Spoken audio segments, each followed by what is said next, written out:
Welcome, everyone. In this presentation from Professor Mohammadi's Educational Archives, we will use a single emergency clinical vignette to explore decision-making in pediatric convulsive status epilepticus.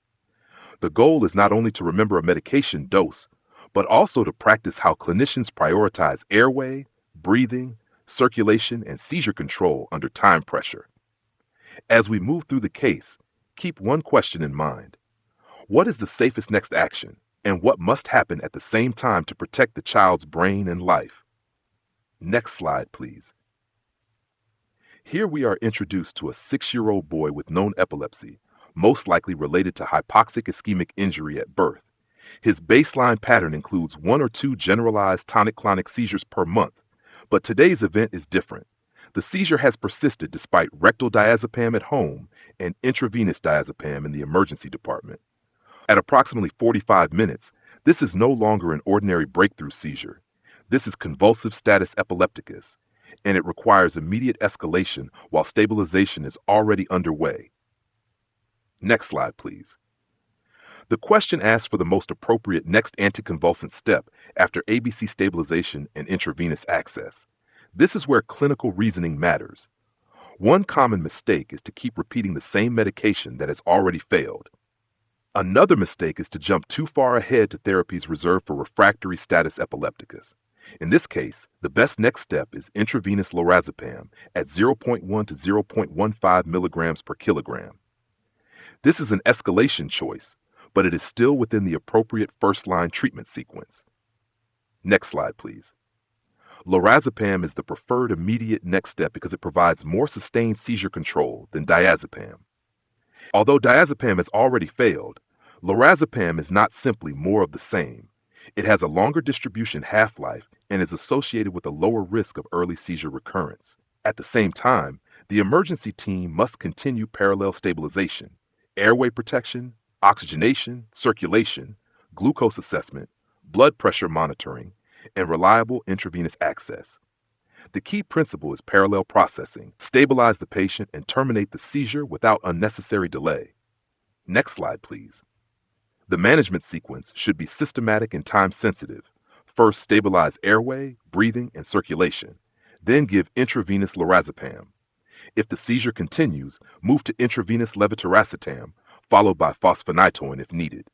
If seizures persist, phenobarbital is a later option, but it requires careful attention to sedation and respiratory depression. Refractory status epilepticus requires intensive care, often with continuous infusions such as midazolam or pentobarbital, along with continuous EEG monitoring. The operational rule is important. Do not wait passively. Allow about 15 minutes before deciding whether to escalate. Next slide, please. The incorrect options illustrate several common decision traps.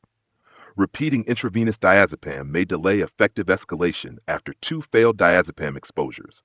Moving immediately to phenobarbital may expose the child to deeper sedation and respiratory depression earlier than necessary. Pentobarbital-induced burst suppression is not an immediate next step. It is reserved for refractory status epilepticus in an intensive care setting with continuous EEG monitoring.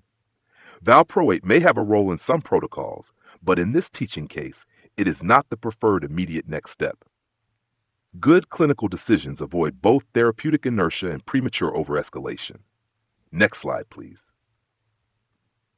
This question is valuable because it tests higher-order clinical thinking rather than simple recall. The clinician must recognize convulsive status epilepticus quickly, prioritize stabilization and seizure termination at the same time, and choose medications in a logical sequence. It also tests whether the clinician can avoid therapeutic inertia after diazepam failure and anticipate the next level of care if the seizure becomes refractory.